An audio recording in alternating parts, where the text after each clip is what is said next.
So my reason for attending this field school was to find out whether or not this career of being a designer is really viable. As of now, I've been in 5 different faculties and 2 different schools. And what I found is that each time you go into a new faculty, they promise that, oh, you'll have such a great career and you'll be so happy. But then just kind of slowly you start to realize that all you'll end up with is just a degree, and then you probably won't even end up working within this field. So by being able to go to Northern Europe and see these designers that we've studied, and being able to actually see that they're working within the field and they're very happy was really important. In this way, the field school really did go above and beyond my expectations in terms of meeting these people who are working because they love it, not just because they want to make money. For example, Dick Van Hoff lives in Arnhem, and he's just working in order to do more projects. And what he said, actually, he said that time was free, which really makes sense because he's not looking just to make money. Like whatever he puts into his project, he's doing it because he loves it, not because he wants to make money out of it.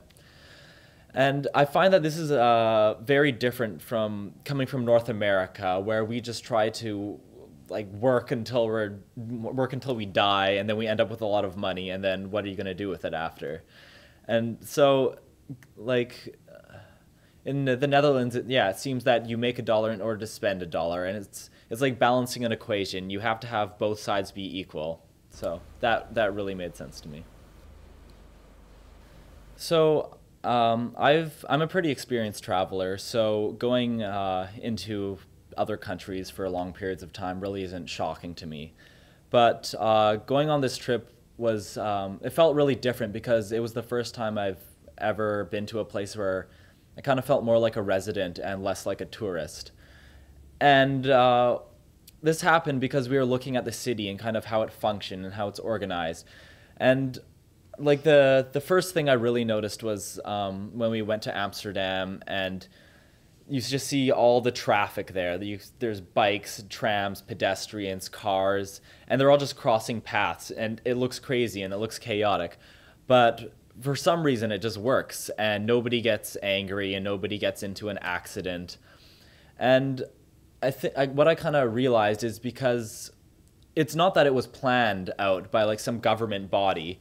It's that it succeeds because people have trust in other people.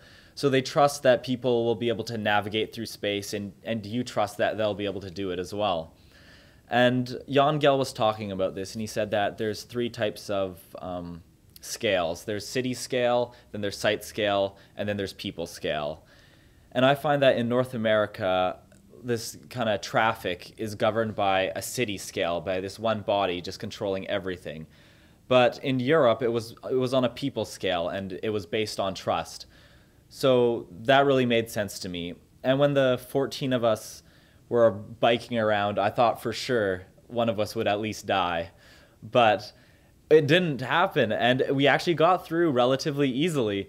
And I couldn't believe it. And that's because it wasn't based on traffic lights or traffic cops, but it was based on people looking at each other and seeing how you actually moved through the space. So the biggest thing I probably got out of this field study is how to actually get started in this field of design. In SIAT, we're not really connected to our alumni that much, and there's no real design scene within Vancouver. If you want to do an internship, you pretty much have to go abroad. But talking to these Dutch designers, for the most part, what they said is if you have an idea, you just go do it. You create your own job. If you can't find one, then just make it, and then just go present your idea to somebody, and you might have a job. When we talked to Bertjan Pot, it was really cool to see him show us his little model. I think it was of a lamp. And what he said was that he took this little lamp and he brought this to a company, put it on the desk, and he said, there, like, I can make that. This is what I can do. And he didn't need a presentation, and he didn't need a big, long explanation about what it was. And it just makes sense that we could do that as well. We could just go into anybody's place and say, here's my idea, and I can do that, and we can go from there if you like it. And coming back to Vancouver, I think that probably some people were pretty disappointed to come back from this great design scene in Northern Europe. But actually, I was pretty excited because I feel like Vancouver and the places we visited have a lot in common, especially Rotterdam. We're both port cities. We both have an economy to support design.